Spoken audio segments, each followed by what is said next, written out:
أعوذ بالله من الشيطان الرجيم. بسم الله الرحمن الرحيم. الحمد لله الذي لا يبلغ مدحته القائلون ولا يحصي نعماءه العادون ولا يعدي حقه المجتهدون، الذي ليس لصفته حد محدود ولا نعت موجود ولا وقت معدود ولا أجل ممدود، فطر الخلائق بقدرته ونشر الرياح برحمته. الصلاة والسلام على الرسول المسدد المصطفى العمجد المحمود الأحمد سيدنا ومولانا ومولى الكونين جد الحسن والحسين عاني أبا القاسم محمد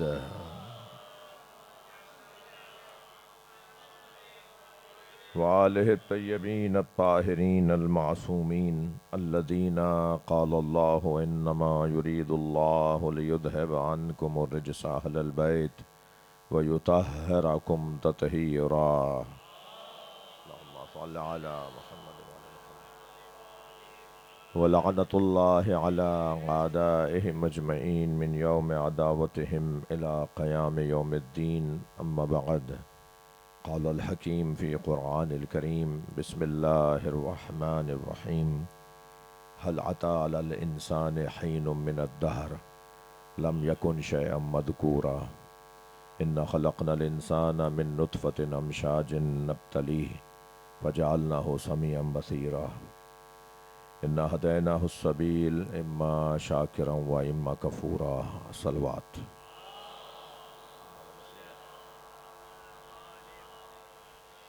ایک اور بلند صلوات دیے گا.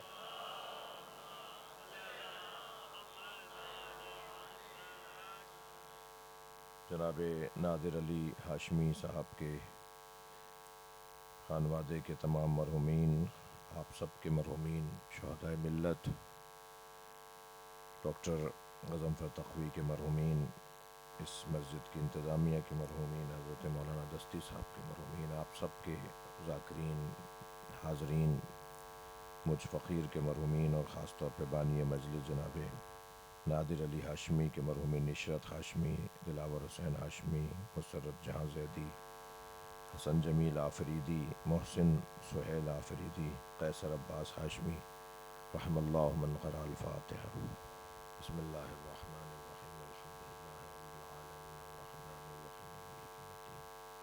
ایاک نعبد و ایاک نستعین. اهدنا الصراط المستقیم صراط الذین انعمت علیہم غیر المغضوب علیہم ولا الضالین. بسم اللہ الرحمن الرحیم. قل هو اللہ احد اللہ الصمد لم یلد ولم یولد ولم یکن له کفوا احد.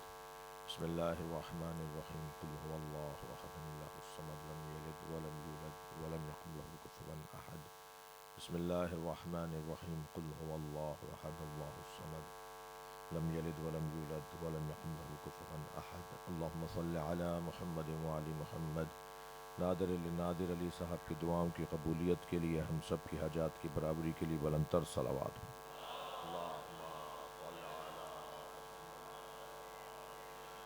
اس سے بلند صلوات دیے گا.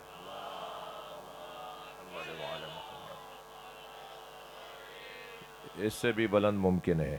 اللہم صل علی محمد وآل محمد. سورہ مبارکہ دہر، سورہ مبارکہ انسان کی ابتدائی آیات. اللہ اپنے اس کلام میں انسان کا تعارف بھی اور تعریف بھی کر رہا ہے.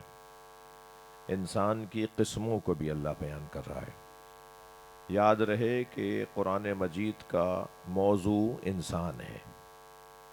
ہر کتاب کسی نہ کسی مضمون پر لکھی جاتی ہے. آپ کی لائبریری میں بھی جو کتابیں رکھی ہیں، جس کتاب کو بھی آپ نکال کر دیکھیں گے اس کتاب کا ایک مضمون ہے.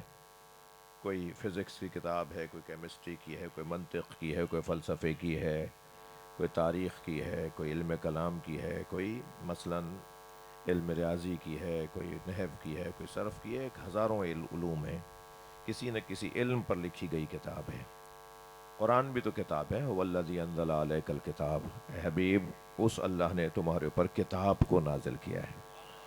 تو جب قرآن کتاب ہے تو اس کا بھی تو کوئی مضمون ہوگا نا. اس کا جو مضمون ہے وہ ہے انسان. اس میں اگر آسمانوں کا ذکر ہے تو وہ بھی اس وجہ سے کہ یہ آسمان انسان کی وجہ سے بنے ہیں. اگر اس میں زمین کا ذکر ہے تو وہ بھی شاہ صاحب اس وجہ سے کہ زمین انسان کی خدمت میں ہے. اگر جغرافیہ کا ذکر ہے، اگر اس کے اندر ریاضیات کا ذکر ہے، اگر اس میں عقائد کا ذکر ہے، جو بھی آپ مضمون قرآن کے اندر جو اللہ نے نازل کیا اسے اگر آپ علیحدہ کر کے دیکھیں گے تو وہ وہی موضوع ہے کہ جو انسان سے جڑا ہوا ہے. اصل جو اللہ کو مطلوب ہے، اللہ کا پیارا ہے، اللہ کا دلارا ہے، صلوات پڑھیں محمد و آل محمد. ٹھیک ہے، وہ ہے انسان. انسان کو اللہ پسند کرتا ہے. بلکہ اگر لفظ اور بہتر کر لوں کہ اللہ نے سب کچھ بنایا ہے انسان کے لیے. جو کچھ اس کائنات میں اس نے خلق کیا وہ سب انسان کے لیے خلق کیا ہے. اور یہی تو حسن ہے کہ وہ یہی سمجھانا چاہتا ہے کہ میں نے کائنات کا اب گنتی بھی نہیں ہے ہمارے پاس تو کیا کچھ بنایا ہے اس نے.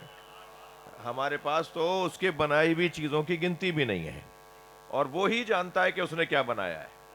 باقی ہم تو شمار بھی نہیں کر سکتے کہ اس نے کیا کیا بنا ڈالا. اور وہ جو کچھ بھی اس نے بنایا ہے وہ سب کچھ اس نے انسان کی خدمت میں رکھ دیا. اگر میں حدیث کی صورت میں سنا دوں تو بہتر ہو جائے گا. خلقت الخلق لأجلک، اے انسان ساری مخلوق میں نے تیرے لیے بنائی ہے. خلقت الخلق لأجلک، اے انسان ساری مخلوق میں نے تیرے لیے بنائی ہے. وخلقتک لأجلی، مگر تجھے اپنے لیے بنایا ہے. یہ ہے وہ روٹ انسان کا. صلوات پڑھ لیں محمد وال. سب کچھ اس ذات کردگار نے انسان کے لیے بنایا اور انسان کو اپنے لیے بنایا ہے. تو سب قربان ہوگا انسان پر، مگر انسان سب پر قربان نہیں ہوگا. انسان زمین کی خاطر مر جائے یہ شہادت نہیں، ہلاکت ہے. بھئی تھوڑا گردن ہلا دو. انسان پلاٹ کی خاطر مر جائے تو یہ شہادت نہیں، ہلاکت ہے. انسان اگر جانوروں کی خاطر مر جائے تو یہ شہادت نہیں، ہلاکت ہے. بس انسان اگر اللہ کی خاطر مرے تو یہ ہلاکت نہیں، شہادت. ہر وہ چیز جس سے جو بالا تر ہے، اونچی ہے، افضل ہے، اس پہ قربان ہونا شہادت ہے، اور اپنے آپ سے پست پر قربان ہونا ہلاکت. یہ ایسا موٹا کلیہ اور قاعدہ ہے کہ اگر مجھے کہیں دیکھنا ہے نا کہ میں اپنا وقت ضائع کر رہا ہوں یا میں عبادت کر رہا ہوں، تو میں دیکھوں کہ جس کی خاطر میں لڑ رہا ہوں وہ مجھ سے کم ہے یا مجھ سے افضل ہے. اگر وہ مجھ سے کم ہے تو میں اپنا وقت ضائع کر رہا ہوں، اور اگر وہ مجھ سے افضل ہے تو میں عبادت کر رہا ہوں. ہاں ہاں، زمین کی خاطر مرنے والا ہلاک ہے، مگر علم کی خاطر مرنے والا شہید ہے.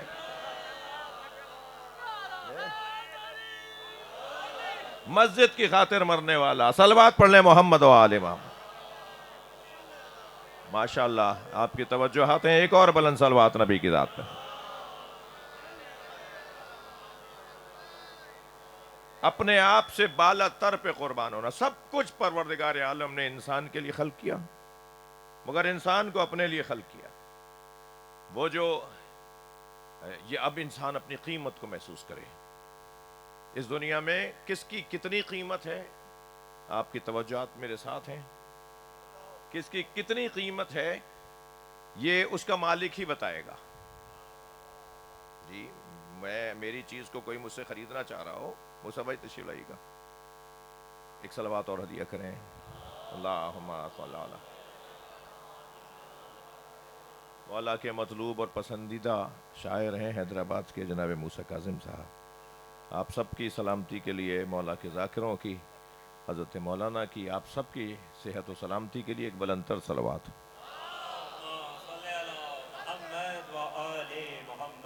ارشد بھائی آپ کی کرسی بھی اگر یہاں میرے ساتھ آ جائے سائیڈ میں یہاں تو آپ اچھا ہوگا. وہ پیچھے جو دوست بیٹھے ہیں انہیں آسانی ہو جائے گی. محمد و آل محمد صلوات.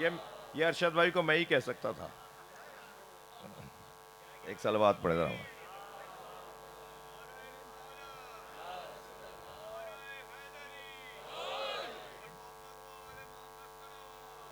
اللہم صلی علی محمد وعلی۔ اچھا سچ بتاؤں، میری توقع سے زیادہ آپ کی شرکت ہے۔ خدا نخواستہ اس سے کم بھی ہوتے تب بھی میں دل سے ہی مجلس پڑھتا، اور یہ شرکت بتا رہی ہے کہ مجھے سال میں ایک دن ضرور مجلس کے لیے حاضر ہونا چاہیے۔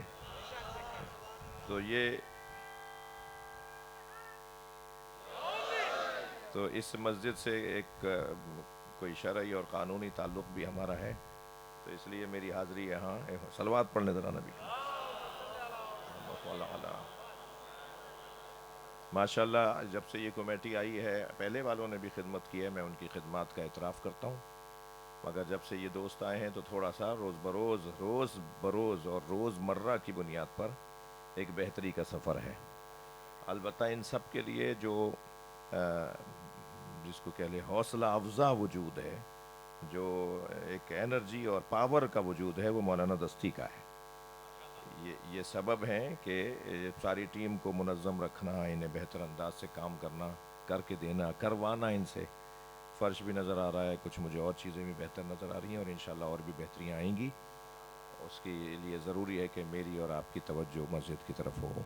ایک صلوات پڑھیں محمد وعلی اللہم صلی علی محمد۔ بات تھوڑی سی آگے بڑھاؤں گا۔ ہر شے کی قیمت اس کا مالک جانتا ہے۔ جی میری جو چیز ہوگی، اگر کوئی مجھ سے لینا چاہے گا جب صاحب، تو میں طے کروں گا نا اس کی قیمت کیا ہے۔ لوگ کہیں گے صاحب سستا بیچ دی، لوگ کہیں گے صاحب زیادہ بیچ دی، تو لوگ ہیں، بولیں گے کچھ نہ کچھ۔ طے تو میں کروں گا، یعنی آپ کی چیز آپ طے کریں گے کہ اس کی قیمت کیا ہے۔ جی اب اس پوری کائنات میں زمین کی کیا قیمت ہے وہ زمیندار جانتے ہیں، اور ہر علاقے کی زمین پانی اور ماحول کے حساب سے مختلف۔ فلاں گاڑی کی کیا قیمت ہے ہر شخص خود جانتا ہے جس کی وہ گاڑی ہے۔ ہر شے کی قیمت اس کا مالک بتا رہا ہوتا ہے۔ ہمارا مالک کون ہے؟ بھائی جلدی نتیجے دے رہا ہوں۔ بس ہمارا جو مالک ہے نا، وہی ہماری قیمت طے کرے گا، اور مالک سے قیمت پوچھ کر بتانے والے کو علی کہتے ہیں۔ بھئی اللہ سے کون پوچھ کے بتائے گا؟ صلوات پڑھیں ذرا محمد والے۔ اللہ ہمارا مالک، اللہ سے کون پوچھ کے بتائے گا؟ نہ صرف پوچھ کر بتایا میرے مولا علی نے، بلکہ اپنی قیمت لگا کر سب کو بتایا کہ میری قیمت دیکھ لو کیا ہے، پھر اپنے لیے طے کرو کہ تمہیں کتنے میں بکنا ہے اور کس کے ہاتھوں بیچنا ہے۔ میں پہلے کہہ چکا ہوں، اپنے سے کمتر کے ہاتھوں اپنے آپ کو دینا یہ ہلاکت ہے، اپنے سے افضل کے ہاتھوں اپنے آپ کو دینا یہ شہادت ہے۔ تو مجھے اپنے سے افضل کے حوالے اگر کرنا ہو تو یہ ہے در حقیقت میری قیمت اور میرا وجود، اور میں اپنے بارے میں جانتا ہوں کہ مجھے کیا کرنا ہے۔ اب مولا علی نے اپنی قیمت لگائی ہے، وَمِنَ النَّاسِ مَن يَشْرِي نَفْسَهُ ابْتِغَاءَ مَرْضَاتِ اللَّهِ وَاللَّهُ رَءُوفٌ بِالْعِبَادِ۔ کچھ لوگ ہیں جو اپنے آپ کو بیچتے ہیں، لوگوں میں سے کچھ لوگ ہیں، سب لوگ نہیں بھائی، کچھ لوگ۔ یہ کچھ کا جو صیغہ اور کچھ کا جو جملہ ہے نا قرآن مجید میں، وہ اتنا حسین ہے، ایک جگہ نہیں آیا ہے۔ من المومنین رجال، مومنین میں سے کچھ مرد ہیں۔ تھوڑی گردن ہلا دو، بات جا رہی تھی۔ من المومنین رجال، مومنین میں سے کچھ ہمت والے ہیں، صدقوا ما عہد اللہ علیہ، جو اپنے اللہ سے کیے ہوئے وعدے کو پورا کرتے ہیں۔ کچھ کرتے ہیں، سب نہیں کرتے جی۔ وَجَعَلْنَا مِنْهُمْ أَئِمَّةً يَهْدُونَ بِأَمْرِنَا، ہم نے ان میں سے کچھ کو امام بنایا ہے۔ یہاں بھی کچھ کا ذکر ہے، توجہ کر لیا آپ نے۔ وَمِنَ النَّاسِ مَن يَشْرِي، لوگوں میں سے کچھ ہیں جو اپنے آپ کو بیچتے ہیں، سب نہیں بیچتے۔ یہ کچھ کہہ کر اللہ نے بتا دیا کہ جب یہ کچھ ایسے ہیں تو یہ سب برابر کیسے ہیں؟ بھئی جب یہ سب ایسا نہیں کرتے تو یہ سب برابر کیوں ہیں؟ جب سب ایک جیسا کردار ادا نہیں کرتے تو سب کو ایک جیسا کیوں مانتے ہو؟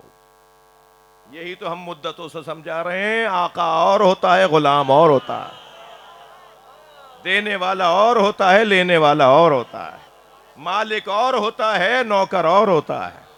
یہ سب برابر نہیں ہیں، اللہ نے کسی کو کسی کے برابر نہیں بنایا۔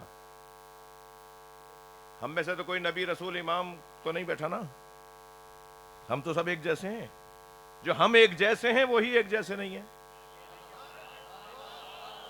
جتنے لوگ بیٹھے ہیں سب مختلف ہیں جی، جو ایک جیسے ہیں وہ ایک جیسے نہیں ہیں. یہ میری مثال پرانی ہے، تکرار مجھے کوئی معاف کرے گا. ہم انتہائی اہم ترین کاغذات پہ دستخط کرتے ہیں اور پھر ہمیں یہ ادارے ہمارے ساتھ وہ انگوٹھا لگواتے ہیں. پہلے تو وہ ہاتھ ہی کر دیتے تھے، نیلا پیلا کالا، اور اب خیر بایو میٹرک، وہ مشین پہ انگوٹھا لگاتے ہیں. ٹھیک ہے، بات تو وہی ہے نا، انگوٹھا چاہیے انہیں. ارے بھائی زبان کا تو لطف لے لیں. صلوات پڑھیں ذرا محمد و آل محمد.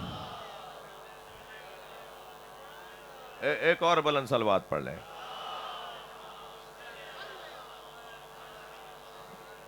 بایو میٹرک انگوٹھا لگوایا جاتا ہے. اہم ترین کاغذات کے اوپر انگوٹھا لگوایا جاتا ہے. بھائی ہم نے جب دستخط کر دیے تو ہم سے انگوٹھا کیوں لگوا رہے ہو؟ جواب کیا آئے گا؟ جواب کوئی آئے نہ آئے، مگر پیغام کیا آئے گا؟ سمجھ میں کیا آتا ہے کیوں ایسا کرتے ہیں؟ اس لیے کہ دستخط جعلی ہو سکتا ہے، اللہ کا بنایا ہوا جعلی نہیں ہو سکتا. دنیا میں اگر اربوں انسان ہے نا تو کسی کا کسی سے انگوٹھا نہیں ملتا تو دماغ کیسے ملے گا؟ سوچ کیسے ملے گی؟ عقیدہ کیسے ملے گا؟ کوئی کسی جیسا اللہ نے خلق نہیں کیا. بھائی یہ کیا آرزو ہے کہ سب برابر ہیں؟ یہ کیا غیر معقول بات ہے کہ سب برابر ہیں؟ صلوات پڑھیں محمد و آل محمد. بات آگے بڑھے تو پروردگار عالم نے کچھ لوگوں کو یہ عظمت اور یہ مقام اور یہ کیفیت دی ہے کہ وہ اپنے آپ کو ثابت کرتے ہیں. اب مولا نے بستر رسول پر سو کر، سرکار کے بستر پہ سو کر، توجہ ہے، سرکار کے بستر پہ سو کر، جو کسی نے جاگ کر نہیں کمایا. کیا کمال ہے مولا علی کا! وہ میرے مولا علی نے سو کے کمایا ہے. بستر رسول پہ ساری رات سوئے اور ایسا سوئے جیسے پہلے کبھی نہیں سوئے، اور خود فرمایا جیسی نیند مجھے آج کی رات آئی ہے اس سے پہلے کبھی نیند نہیں آئی. اور بڑے اطمینان کے ساتھ چادر تان کے سو رہے تھے، اور چادر جو نبی پہ پوری اترتی تھی وہ علی پہ بھی پوری اتری. چادر بھی جانتی ہے کہ اسے کرنا کیا ہے. چادر بھی اگر ان کے ساتھ منسوب ہو جائے تو پھر وہ شفا بخشنے والی ہو جاتی ہے. ہمارے ہاں تو محاورے میں کہا جاتا ہے چادر دیکھ کر پیر پھیلانا، اور اہل بیت کے ہاں چادر انہیں دیکھ کر پھیلتی ہے. ایک پر تھی تو پوری تھی، پنجتن میں دوسرے آئے تو پوری، تیسرے آئے تو پوری، چوتھے آئے، 5 کے 5 آ جائے تب بھی پوری. یہ چادر جانتی ہے کہ اسے کام کیا کرنا ہے. يَتَلَعْلَعُ كَأَنَّهُ الْبَدْرُ فِي لَيْلَةِ تَمَامِهِ كَمَالِهِ. وہ نور چمک رہا تھا، ایسے نور نکل رہا تھا جیسے 14ویں کا چاند. یہ 14ویں کا چاند جیسا نور نکل کہاں سے رہا تھا؟ یہ تو چادر اوڑھے ہوئے تھے. پوری چادر 14ویں کا چاند بنی ہوئی تھی. اگر ان سے چادر منسوب ہو جائے تو نور ہو جاتی ہے. تم ان کو بشریت میں ڈھونڈ رہے ہو، تم ان کو خاکی ہونے میں ڈھونڈ رہے ہو. ان کا تو پورا وجود نوری وجود ہے. توجہ کر لیں آپ حضرات، بات بہت روشن ہے. کچھ لوگوں نے اپنے آپ کو بیچا، اور وہ کون ہے؟ وہ مولا کائنات نے اپنا سودا کروایا. سب سے اچھی قیمت علی مولا نے اپنی لگائی. جس نے سب سے اچھی قیمت لگائی ہے اللہ کی بارگاہ میں، وہی حق رکھتا ہے کہ میری اور آپ کی قیمت بتائے. یا علی آپ فرمائیے ہماری قیمت کیا ہے؟ تو میرے مولا فرماتے ہیں لا تبیعوک الا الجنہ. خبردار اپنے آپ کو جنت سے کم مت بیچنا. توجہ کر رہے ہیں آپ حضرات؟ یہ میرے مولا نے ہماری قیمت لگائی ہے کہ کم سے کم جنت. زیادہ سے زیادہ تمہاری مرضی، جتنا تم کر سکو سودا. کیا ہوتا ہے یہ ٹماٹر بیچنے والا، یہ پیاز بیچنے والا کیا کہتا ہے؟ یہ کہتا ہے 100 روپے میری خرید ہے، میں 110 بیچوں گا تو کچھ 10 روپے بچاؤں گا. یہ مثال دے رہا ہوں، مجھے نہیں پتا ریٹ، نہیں میں نہیں بتا رہا. کہیں ٹھیلے والا روک نہیں لے کہ آپ نے تو ہماری ریٹ ہی گرا دی ہے. مثال دے رہا ہوں، کوئی چیز 100 روپے کی آپ کہیں کہ جی یہ 95 میں دے دو، 90 میں دے دو، کہ بھائی میں 110 تو میری خرید ہے، مثلا 100 تو میری خرید ہے، میں تو 105 دوں گا تو 5 روپے کلو پہ بچیں گے.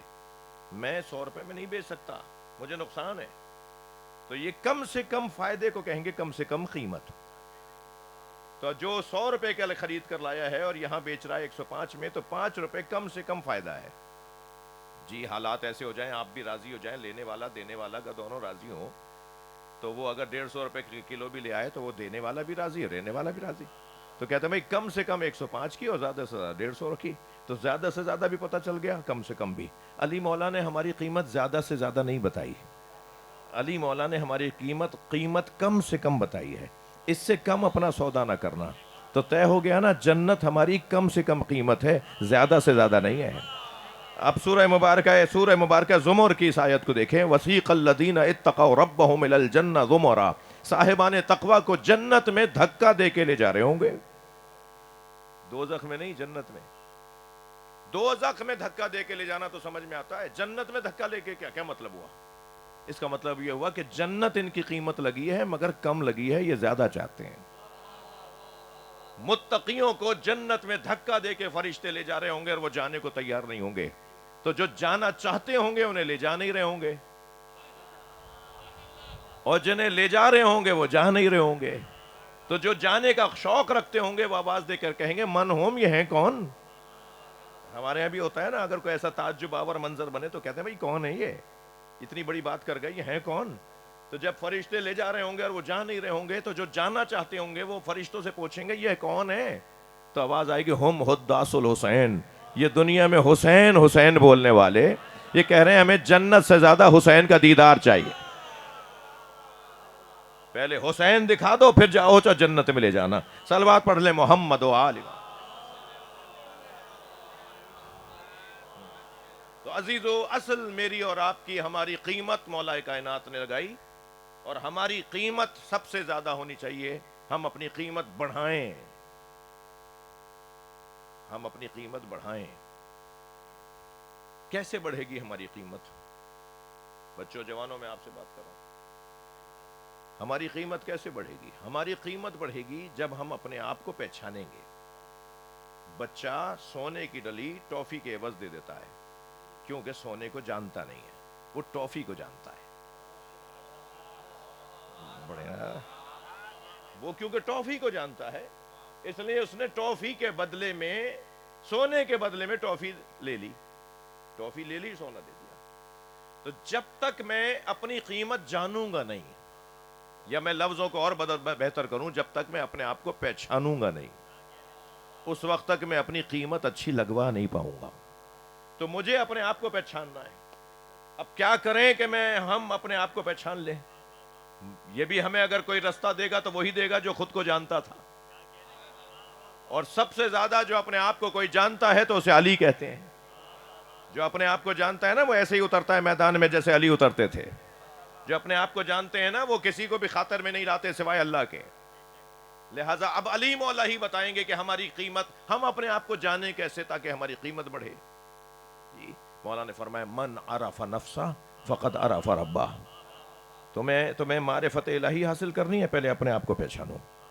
سب سے، میں اپنے مقدمے کو یہاں تمام سمجھوں، سب سے زیادہ مجہول مخلوق، سب سے زیادہ ناشناختہ مخلوق، سب سے زیادہ مشکل مخلوق انسان ہے. اس کو پہچاننا سب سے زیادہ مشکل ہے. یہ ہر چیز کو پہچان جاتا ہے، ہر چیز کو جان لیتا ہے مگر اپنے آپ کو نہیں جانتا. انسان شناسی ایک خطرناک، انتہائی گہرا، اتنا سنگین، انتہائی مشکل مضمون ہے. دنیا کی بڑی یونیورسٹیز کے اندر انسان شناسی کے شعبے ہیں. انسان کو پہچانو تو صحیح، یہ ہے کیا؟ یہ مخلوق ہے کیا؟ بھائی میں اور آپ کیا، یا کوئی اور کیا؟ جب فرشتے یہ کہہ رہے ہوں اتجعل فیہا من یفسد فیہا ویسفک الدماء، تو اسے خلیفہ اپنا بنا رہا ہے جو زمین پر فساد پھیلائے گا، جو خون بہائے گا. فرشتے نہیں جانتے تھے اسے. تبھی تو اللہ نے کہا انی اعلم ما لا تعلمون، جو میں جانتا ہوں وہ تم نہیں جانتے. صلوات پڑھیں محمد و آلہ. میں آپ کا ممنون ہوں، آپ کی توجہات میرے ساتھ ہیں، اور یہ ایک مضمون میں نے شروع کیا ہے، اللہ کرے سے نبھاؤں، اور آپ کی توجہات اس کے ساتھ جڑی ہوئی ہیں. ایک صلوات اور عطیہ کریں نبی.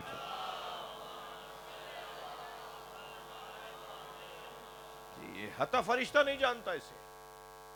اور آگے بڑھوں، جن بھی نہیں پہچانتا انسان کو. جی جن بھی نہیں پہچانتا انسان کو. یہ جن تھا نا، شیطان جن ہے نا. اس نے کیا کہا کہ خلقتنی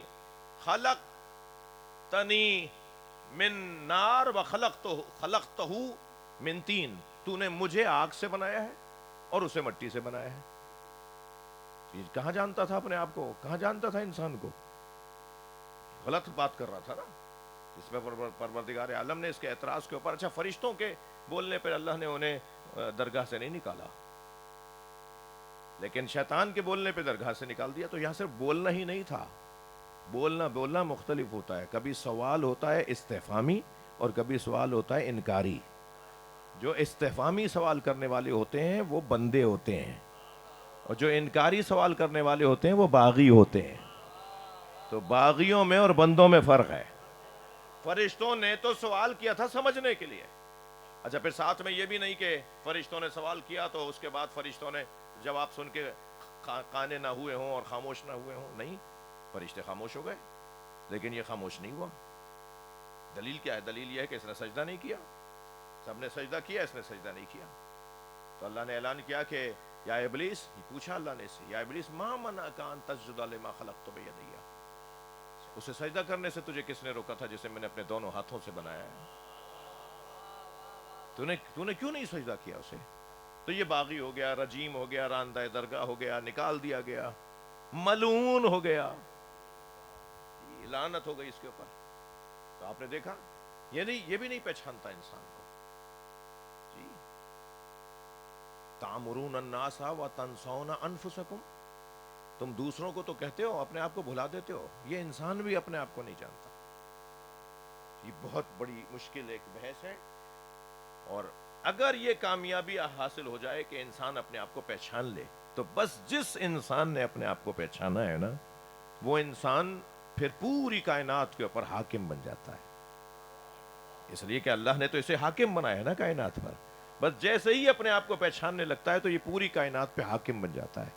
پھر یہ تنہا بھی ہو تو لشکر ہوتا ہے، یہ اکیلا بھی ہو تو ایک لشکر بن کے سامنے آتا ہے. وہ میدان میں اترتا ہے تو کسی کو خاطر میں اس لیے نہیں لاتا کہ آنے والا میرے برابر کہاں ہے. وہ ایک خاص شان کے ساتھ میدان میں اتر رہا ہوتا ہے. اور یہ کیفیت ہے عزیزان گرامی، بس جس نے جتنا اپنے آپ کو پہچانا ہے اتنا ہی اس کو اللہ نے صاحب اختیار بنا دیا ہے. یہ کائنات کا تسخر، یہ کائنات کی تسخیر، یہ کائنات کا اختیار، یہ جو ولایت تکوینیہ ہے. صلوات پڑھیں ذرا محمد و آل. یہ جو ولایت تکوینیہ ہے نا، یہ ولایت تکوینیہ یہ حاصل ہی اسے ہوتی ہے کہ جس نے اپنے اوپر ولایت حاصل کر لی ہو. لفظوں کو بدل کے کہوں، جو اپنے اوپر قابو پا لیتا ہے، اپنے آپ کو سمجھ لیتا ہے، پھر اللہ سب چیزیں اس کے سامنے کھول کے رکھ دیتا ہے. جی، بہت بڑا نام تھا ہمارے ہاں حضرت آیت اللہ حسن زادہ آملی. میں نے ان کی زیارت کی، ان کے قریب بیٹھ کے میں نے انہیں قریب سے دیکھا. اللہ کے ولی عالم دین. ان کے شاگرد ہمارے استاد تھے سید محمد حسینی. وہ فرما رہے تھے کہ ایک دفعہ ان کے پڑوس کا گھر سے ایک بچہ چھت سے گر کے مر گیا. پڑوس میں ایک بچہ چھت سے گر کے مر گیا. غسل و کفن ہو گیا، رونا دھونا، گھر کے اندر ایک کوہرام. ماں، ظاہر ماں، اور بچہ بھی بہت خوبصورت بھی اور بہت زیادہ چھوٹا بھی نہیں تھا، بہت بڑا بھی نہیں تھا. آخر سب تیاریاں ہو گئیں. اس کو دفنانے کے لیے جب جنازہ اٹھانے لگے تو ماں بے ہوش ہو گئی روتے روتے.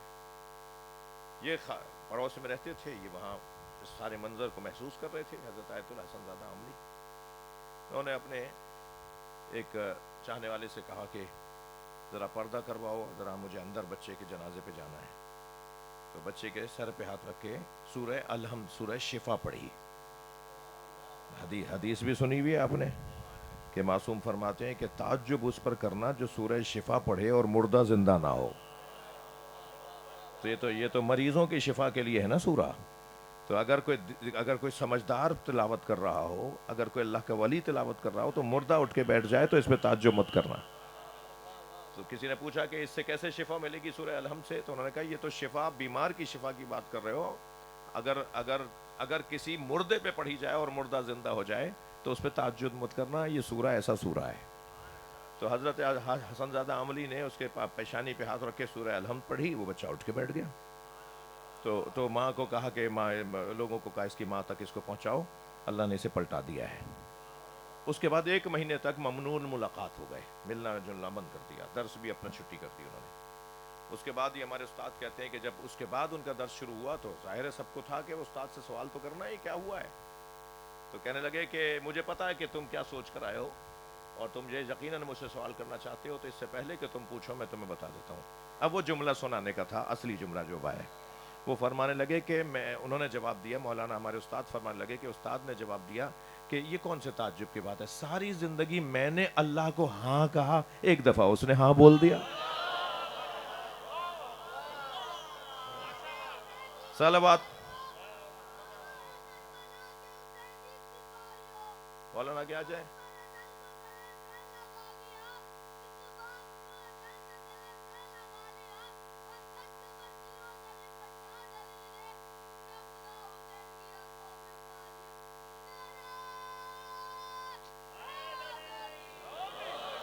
پھر جو اس درجے کا انسان ہوتا ہے نا، پھر اسے اللہ صاحب ولایت بنا دیتا ہے، پھر اس کے ہاتھ میں اللہ اختیارات کو دے دیتا ہے، پھر یہ کوئی بات ہی نہیں ہے دنیا کے اندر تبدیلیاں لانا اور ولایت کا استعمال کرنا اور تصرفات اس دنیا پہ ظاہر کرنا، یہ پھر کوئی بات ہی نہیں ہے۔ یہ اپنے آپ کو پہچانے تو صحیح، بس یہ جب جیسے جیسے اپنے آپ کو پہچانتا چلا جائے گا، اس کے میں ان جوانوں کے لیے، بچوں کے لیے جو بہرحال ایک بڑی تعداد میں مجلس میں ہیں، ان کے لیے ایک جملہ کہہ کر ایک منزل لوں۔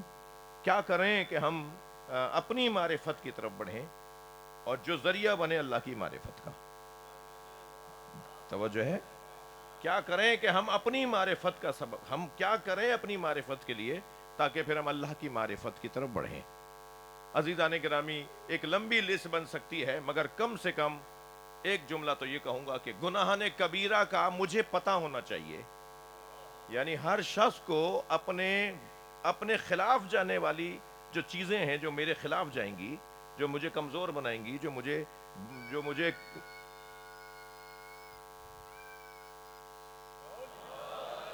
کمزور بنائیں گی، جو مجھے اس مقام تک نہیں پہنچنے دیں گی۔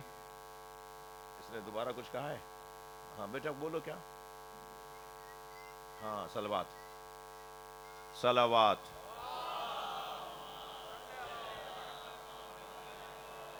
تو میرے پاس کم سے کم گناہان کبیرہ کی لسٹ مجھے پتہ ہونی چاہیے کہ کون کون سے گناہ ہیں کہ جو میرے انسان ہونے میں مجھے رکاوٹ کا سبب ہے، مجھے جانور بنا دیتے ہیں۔ معاف کیجیے گا، میں نہیں کہہ رہا، قرآن کی آیات ہیں، احادیث ہیں کہ یہ چلتا پھرتا جانور ہوتا ہے، یہ کچھ ایسی چیزیں ہیں جس کی وجہ سے انسان دکھائی دیتا ہے مگر حقیقت میں وہ جانور ہو جاتا ہے۔ تو وہ جو جانور بنانے والی چیزیں ہیں نا، انہیں کہتے ہیں گناہان کبیرہ۔ مولانا یقیناً تفصیل سے خطبے میں اس کی رہنمائی یقیناً علماء کا کام ہے کہ آگاہ کریں اپنے آپ کو بھی اور دوسروں کو بھی۔ تو گناہان کبیرہ کی لسٹ میرے پاس ہونی چاہیے، ہر شخص کے ذہن میں پتہ ہونا چاہیے یہ گناہ کبیرہ ہے، وہ سب سے بڑا سبب ہے، مجھے انسان نہیں رہنے دیتا، مجھے وہ انسان نہیں رہنے دیتا، مجھے وہ جانور بنا دیتا ہے۔ میں مجھے کر کے اپنے آپ کو کہہ رہا ہوں، آپ کی کسی کی بھی ادبی میری مطلب نہیں ہے۔ دوسری چیز، گناہ صغیرہ اگر تکرار سے انجام پا رہا ہو تو وہ بھی گناہ کبیرہ بن جاتا ہے۔ گناہ صغیرہ اگر مکرر ہو رہا ہو، بار بار ہو رہا ہو، بار بار ہوتا وہ بھی گناہ کبیرہ بن جاتا ہے۔ یہ بھی مجھے انسان نہیں رہنے دیتا۔ جب میں انسان ہی نہیں رہوں گا تو پھر یہ ساری کائنات میرے حوالے ہو اور میں اللہ کا قرب حاصل کروں، یہ ساری چیزیں۔ جانور بننا تھا تو بہت سارے جانور تو بغیر حساب کے جنت میں جائیں گے، تو جنت تھوڑی قرب الہی، یہ قرب الہی مراد ہے۔ تو ایک تو یہ بات، دوسرے میں ایک جملہ کہہ کے آگے بڑھوں عزیزان گرامی، اور وہ جملہ یہ ہے کہ اللہ کو جس پر اس کے گناہوں کے معاف کرنے، اس کی غلطیوں سے درگزر کرنے کا اس کا کرم جوش مارنے لگتا ہے نا، کون سی چیز ہے جس پہ ہماری غلطیوں کو اللہ درگزر کر دیتا ہے، اللہ اسے معاف کر کے اس کا کرم ہمارے اوپر غالب آنے لگ جاتا ہے، وہ چیز ہے حلم، بردباری، تحمل مزاجی، برداشت۔ اگر یہ برداشت کا جذبہ، اگر تحمل مزاجی کا جذبہ، اگر معاف کرنے کا، درگزر کرنے کا جذبہ میرے اندر آ جائے تو پھر اللہ بھی درگزر کر دیتا ہے۔ یہ ایک نسخہ میرے جوان، میرے بچے آج کی مجلس میں لے جائیں کہ اپنے اندر اس مادے کو اور مضبوط بنائیں، اس کیفیت کو اور زیادہ طاقتور بنائیں کہ ہم درگزر کرنے والے ہوں۔ مجھے نہیں پتا مجلس میں میری بہنیں بھی آئی ہوئی ہیں یا نہیں، بعد میں یقیناً ویڈیو تو ضرور دیکھیں گی، گھروں میں روزانہ، خاص طور پہ جوائنٹ فیملی جو گھر ہیں نا، جن گھروں میں مختلف رشتے ساتھ رہتے ہیں، وہاں یہ روزانہ کی مشق ہے برداشت کرنے کی. بہو ساس کو برداشت کر رہی ہے، اور ساس بہو کو برداشت کر رہی ہے، اور جیٹھانی دیورانی کو برداشت کر رہی ہے، اور دیورانی جیٹھانی کو، اور نند بھاوج کو، اور بھاوج نند کو. مسلسل گھر کے اندر ایک جہاد کا ماحول ہے. تو بس جو برداشت کر جائے گا اللہ اسے مقام عطا کرے گا، اور جو بدلہ لینے کا سوچے گا وہ اپنے زوال کی طرف چلا جائے گا. تو یہی کیفیت سارے بچوں میں اور جوانوں میں اور مردوں میں بھی ہے کہ درگزر کا مادہ، معاف کرنا اور کسی کو برداشت کرنا، یہ ہنر ہے اس دروازے کے ساتھ جڑنے والوں کا. ایک صلوات پڑھیں محمد والا.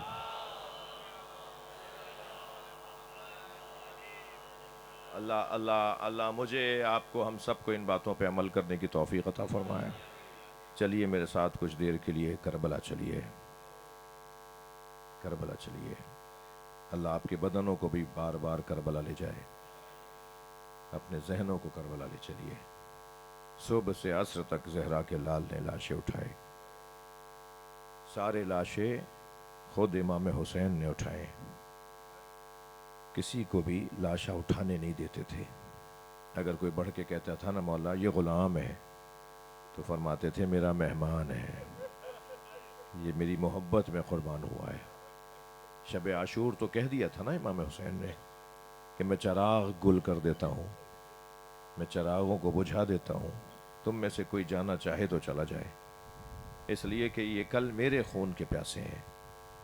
پھر فرمایا کہ اگر تم یہ سوچ رہے ہو کہ کل قیامت میں اللہ کے رسول کو کیا جواب دو گے، تو میں حسین اپنی بیعت تم سے اٹھا لیتا ہوں تاکہ تمہاری کوئی ذمہ داری نہ بنے میری نسبت.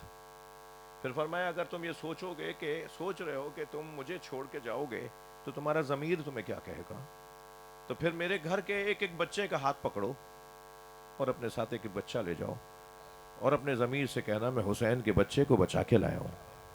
کتنے رستے دیے امام حسین نے، مگر یہ کہہ کر جب امام نے چراغ گل کیا اور دوبارہ سے روشنیاں روشن ہوئیں تو دیکھا کہ ان میں سے کوئی گیا نہیں، سب اپنی اپنی تلواروں پہ دستہ شمشیر پہ ہاتھ رکھے کھڑے تھے. اور حضرت حبیب ابن مظاہر نے سب کی طرف سے کہا مولا اگر 70 مرتبہ مارے گئے اور پھر زندہ کیے گئے تب بھی ہم آپ کو چھوڑ کر نہیں جائیں گے. اس وقت امام حسین نے فرمایا تھا انی لا ارا اصحابا کا اصحابی، جیسے اصحاب اللہ نے مجھے عطا کیے ہیں میں نے کسی کے اصحاب ایسے نہیں دیکھے. لیکن جیسے ہی یہ سارے صحابہ امام کے اس بڑے خیمے سے باہر گئے تو میرے مولا نے کیا دیکھا، کونے میں قاسم کھڑے ہیں. تو حضرت قاسم کو دیکھ کے فرمایا قاسم تم یہیں ہو؟ کہ چچا جان میں نے آپ کی ساری گفتگو سنی ہے، مجھے بس اتنا بتائیے میرا نام بھی شہیدوں میں ہے؟ اجرکم اللہ اجرکم اللہ. جن کے مذہب میں رونا جائز ہے وہ تکلف کر کے نہ روئے. میرے مولا نے فرمایا قاسم تم تو بہت بڑے ہو، تمہارے چھوٹے بھائی علی اصغر کا نام بھی ہے. تو جیسے ہی یہ سنا نا تو ایک مرتبہ انگڑائی لی، اور جوش ہاشمی میں انگڑائی لینا تھا کہ کمر کا پٹکا کھل کے گر گیا، اور فرمایا حل یصلون الی الخیام، چچا جان کیا یہ خیموں میں گھس آئیں گے؟ میرا بھائی تو جھولے میں ہے نا. حضرت فرمایا نہیں قاسم میں اپنی گود میں علی اصغر کو لے جاؤں گا. تو کربلا کے میدان میں رونے والوں میرے مولا نے وہ لاشا بھی اٹھا لیا جس لاشے کو اٹھا تو لیا تھا حسین نے مگر حسین سے اٹھ نہیں رہا تھا، وہ حضرت علی اصغر کا لاشا. کبھی آگے جاتے تھے انا للہ، اور کبھی الٹے پیر واپس آتے تھے رضاً بقضائہ و تسلیما لامرہ. میرے مولا آگے کبھی پیچھے اس طرح سے علی اصغر کا لاشا اٹھائے ہوئے تھے. وہ لاشا بھی میرے مولا نے اٹھا لیا، مگر رونے والوں جس نے سب لاشیں اٹھائے اس کا لاشا 3 دن بے گور و کفن رہا. سب اپنے اپنے لاشیں اٹھا کے لے گئے، یزیدی لشکر کے سارے لاشیں اٹھا لیے گئے مگر ایک لاشا ایسا تھا کہ جسے 3 دن بے گور و کفن چھوڑا. اور وہ بہن سلام ہو جناب زینب کبریٰ پر، جب اپنے بھائی کا لاشا چھوڑ کر جا رہی تھی نا تو مڑ مڑ کر حسین کو دیکھ رہی تھی. اور ایک اور بی بی کو بھی سلام کریں، اور وہ ہے جناب رباب، جنہوں نے امام حسین کے لاشے کو دھوپ میں دیکھا تھا. اجرکم اللہ اجرکم اللہ. اور لاشے سے آواز دے کر کہا تھا اے میرے والی، اے میرے مالک، میں کچھ نہیں کر پائی، آپ کے لاشے سے وعدہ کرتی ہوں جب تک زندہ رہوں گی کبھی سائے میں نہیں بیٹھوں۔ جناب رباب زندگی بھر سائے میں نہیں بیٹھی، دھوپ میں بیٹھی رہتی تھیں۔ ابو حمزہ صومالی جن کی دعا ہم آپ ماہ رمضان میں پڑھتے ہیں نا، حضرت ابو حمزہ صومالی کی دعائے ابو حمزہ صومالی ایک مشہور دعا ہے، ماہ رمضان کی فجر کے وقت میں پڑھی جاتی ہے۔ اس دعا کے نقل کرنے والے حضرت ابو حمزہ کہتے ہیں کہ میں واقعہ کربلا کے بعد امام سجاد سے ملنے جب وہ مدینے آ گئے تو میں حضرت سے ملنے کے لیے آیا، تو غلام نے مجھے صحن سے گزار کر حضرت کے حجرے تک پہنچایا۔ کہہ رہے ہیں میں صحن سے گزر رہا تھا تو میں نے دیکھا ایک بی بی ہے جو برقع پہنے دھوپ میں بیٹھی ہے۔ کہتے ہیں میں نے حضرت کے حجرے میں بہت دیر حضرت سے سوالات کیے، سیکھا، پیغامات لیے، درس لیا، اور جب میں واپس جانے لگا تو غلام مجھے صحن سے گزار کے لے جا رہا تھا، تو میں نے دیکھا کہ جہاں وہ بی بی بیٹھی تھی وہاں سایہ آ گیا ہے، وہ بی بی وہاں سے اٹھ کر دھوپ میں آ کے بیٹھ گئی۔ تو ابو حمزہ کہتے ہیں میں کھڑا ہو گیا، میں نے آواز دے کر کہا مولا شاید کسی غلطی پر آپ نے اپنی کنیز کو سزا دی ہے، اسے دھوپ میں بٹھا دیا ہے، مولا میری وجہ سے اسے معاف کر دیں۔ تو امام کی آنکھوں میں آنسو آ گئے، فرمایا ابو حمزہ میری ماں رباب ہے، میرے بابا سے وعدہ، اجرکم اللہ اجرکم اللہ، میرے بابا سے وعدہ کر کے آئی تھی جب تک زندہ رہوں گی کبھی سائے میں نہیں بیٹھوں گی۔ یہ منظر بھی عزادارو کربلا کا عجیب منظر ہے۔ میں نے آپ کو ایک منزل تک لے جانے کے لیے کربلا کے وادی سے گزارا ہے۔ عاشور کے دن حسین ایک مرتبہ مارے گئے، شام میں زینب ہر موڑ پر مارے گئے۔ سفر کا مہینہ ہے، چہلم قریب ہے، جناب زینب شام کے ہر موڑ پر ماری گئیں۔ کبھی کوئی کہتا تھا یہ باغی کی بہن ہے۔ اجرکم اللہ اجرکم اللہ، بعض لوگ بہت بے چین ہو کے رو رہے ہیں، اللہ آپ کو اس کا اجر عطا فرمائے۔ شام کے ہر موڑ پر جناب زینب کو کوئی پتھر مارتا تھا، کوئی اشارے کر کے کہتا تھا یہ حسین کی بہن ہے۔ اجرکم اللہ اجرکم اللہ۔ میرے مولا سجاد سے کسی نے پوچھا کہ مولا سب سے زیادہ مصیبت کہاں آئی؟ حضرت نے ٹھنڈی سانس لے کر آنکھوں میں آنسو بھر کے فرمایا الشام الشام الشام۔ 3 مرتبہ میرے مولا سجاد نے شام شام شام پکارا۔ عجب نہیں 3 مرتبہ اس لیے پکارا ہو کہ شام میں 3 جگہ مصیبتیں آئی ہیں، ایک بازار شام، ایک دربار شام، ایک زندان شام۔ بازار شام کا ایک منظر سن لیجئے، ایک راوی ہے، ایک مسافر ہے، وہ شام کے مسافر خانے میں ٹھہرا ہوا ہے، رہنے والا وہ بصرے کا ہے، نام اس کا عبداللہ ابن ربی لکھا ہے۔ ابن ربی شام کے مسافر خانے میں ٹھہرا ہوا ہے، کہتا ہے میں سو رہا تھا کہ میری آنکھ کھلی کہ شادیانے بجنے کی آوازیں آ رہی تھی، رقص اور طرب کی آوازیں تھیں، شہنائیاں بجائی جا رہی تھی، ڈھول تاشے بجائے جا رہے تھے اور لوگ جشن منا رہے تھے۔ کہتا ہے میری آنکھ کھلی، میں نے برابر میں ٹھہرے ہوئے مسافر سے پوچھا بھائی آج کوئی مسلمانوں کی عید تو نہیں ہے؟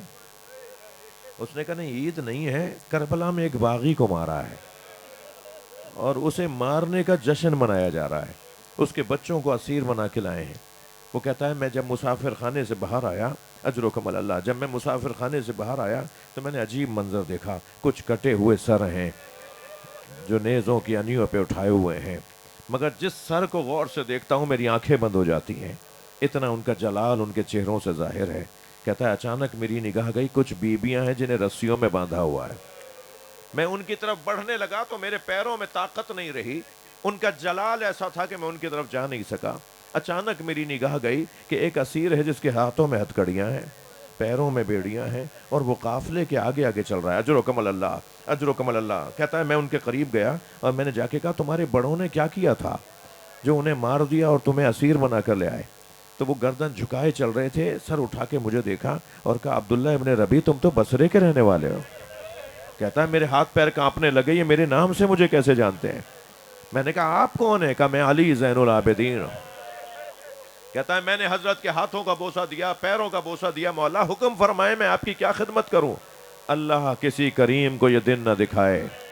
امام نے فرمایا تیرے پاس کچھ پیسے ہیں تو کچھ چادریں خرید کر لیا۔ کہتا ہے میں نے 1000 درہم سے چادریں خریدیں، فرمایا جاؤ جا کر ان بیبیوں کو یہ چادریں دے دو۔ کہتا ہے میں نے وہ چادریں ابھی تقسیم کی تھیں کہ کچھ نیزہ بردار ظالم آئے اور پھر بیبیوں کے سروں سے چادریں اتری۔ اور واہ حجابہ کے نوحے بلند ہوئے، اجرکم اللہ۔ کہتا ہے میں حضرت کی خدمت میں آیا، مولا حکم فرمائے میں کیا کروں؟ فرمایا یہ جو نیزوں پہ سر اٹھائے ہیں نا، انہیں دربار سے پیسہ ملے گا، یہ پیسے کے پجاری ہیں، یہ دنیا دار لوگ ہیں، انہیں کچھ دے کر کہو یہ آگے چلے جائیں تاکہ اجنبی سروں کا تماشا دیکھیں، میری ماں بہنوں سے دور ہو جائیں۔ وہ کہتا ہے کچھ لوگوں نے مانا اور کچھ لوگوں نے نہیں مانا۔ ابھی میں یہ کام کر رہا تھا کہ اچانک سیدانیوں کے رونے کی آواز آئی کہ میں نے دیکھا کہ آخر یہ ایسے کیوں روئی ہیں، تو مجھے نظر آیا کہ ایک شخص حسین کی پیشانی پہ پتھر مار رہا ہے۔ کہتا ہے اب مجھ سے رہا نہیں گیا، میں نے تلوار نکالی تو امام سجاد کی آواز آئی، ابن ربی رکو، ابن ربی رکو۔ میں نے مڑ کر حضرت کو دیکھا تو فرمایا تم سے ایک پتھر برداشت نہیں ہوا، ہم کربلا سے پتھر کھاتے آ رہے ہیں، ہمیں شام کے دربار میں جانے دو، ہمیں بابا کا پیغام، نانا کا پیغام پہنچانے دو۔ اجرکم اللہ۔ ہو گئی مجلس عزادارو۔ ابھی کچھ دیر کے بعد آپ علم اور ذوالجنہ کی زیارت کریں گے۔ ایک شبیہ ہے علم حضرت عباس اور شبیہ ہے ذوالجنہ حسینی کی آپ زیارت کریں گے۔ مگر میرے بھائی عزیز جوان بتا رہے تھے کہ اس علم کے ساتھ، اس ذوالجنہ کے ساتھ ایک مشق بھی لائی جائے گی، جو مشق کربلا سے لے کر آئے ہیں، حضرت عباس کے حرم سے لے کر آئے ہیں، تو آپ اس کی زیارت بھی کریں گے۔ مگر یاد رہے ابھی جو ہم مشق دیکھیں گے نا وہ سالم نظر آئے گی، مگر سلام و عباس علمدار پر جب وہ پانی لے کر آئے تھے نا تو اس مشق میں تیر لگ گیا تھا اور پانی نہیں بہہ رہا تھا، عباس کی آس بہہ رہے تھے۔ اس وقت میں ایک جملہ کہا تھا، اجرکم اللہ، اے رہوار اب میں اس قابل کہاں رہا جو خیموں میں جا سکوں۔ تو جیسے ہی حضرت عباس مڑے تھے تو آپ کے سر پہ گرز آ کے لگا تھا۔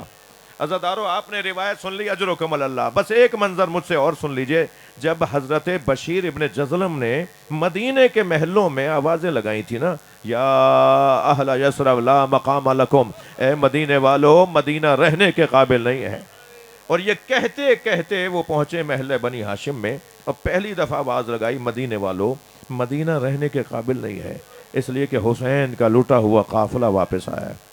تو ایک گھر سے دروازہ کھلا، ایک قوی ہیکل بی بی باہر آئی جس کے کاندھے پہ بچہ بیٹھا ہوا تھا، ہاتھ میں اس کے عصا تھی، آگے بڑھتے ہوئے کہتی ہے بشیر کس حسین کی بات کر رہے ہو؟ تو بشیر کہتے ہیں میں نے فوراً کہا بی بی میں جان سکتا ہوں آپ کون ہیں؟ وہ بی بی گھر سے نکل کر آئی، بشیر سے پوچھ رہی ہیں بشیر کس حسین کی بات کر رہے ہو کہ ان کا لوٹا ہوا قافلہ آیا ہے؟ تو بشیر نے کہا بی بی میں جان سکتا ہوں آپ کون ہیں؟ تو کہا میں عباس کی ماں ام البنین ہوں۔ بشیر کہتے ہیں میرے ہاتھ پیر کانپنے لگے، میں بی بی سے کیسے بات کروں؟ مولا حسین کی زوجہ ہیں، مولا عباس کی ماں ہیں۔ ابھی میں کھڑا سوچ رہا تھا کہ پھر ان کی آواز آئی بتاؤ حسین کے ساتھ کیا ہوا؟ تو میں نے کہا بی بی میں آپ کے عباس کا حال بتاؤں؟ کہا نہیں مجھے حسین کا حال بتاؤ۔ پھر میں نے بی بی کے دوسرے بچے کا نام لیا، میں جعفر کا حال بتاؤں، میں اون کا حال بتاؤں؟ بی بی بار بار کہتی رہی مجھے حسین کا حال بتاؤ۔ تو میں نے کہا بی بی حسین کو کربلا میں پیاسا مار دیا۔ کہتے ہیں ابھی میں نے یہ جملہ کہا تھا، بی بی نے زمین پر پیر مارا اور کہا عباس کہاں تھا؟ جب حسین کو مارا جا رہا تھا عباس کہاں تھا؟ میں نے کہا بی بی عباس کے بازو کاٹے جو چکے تھے، عباس کو کربلا میں شہید کر دیا، پھر حسین کو مارا۔ اللہ لعنت اللہ علی الظالمین، یا حسین یا حسین یا حسین۔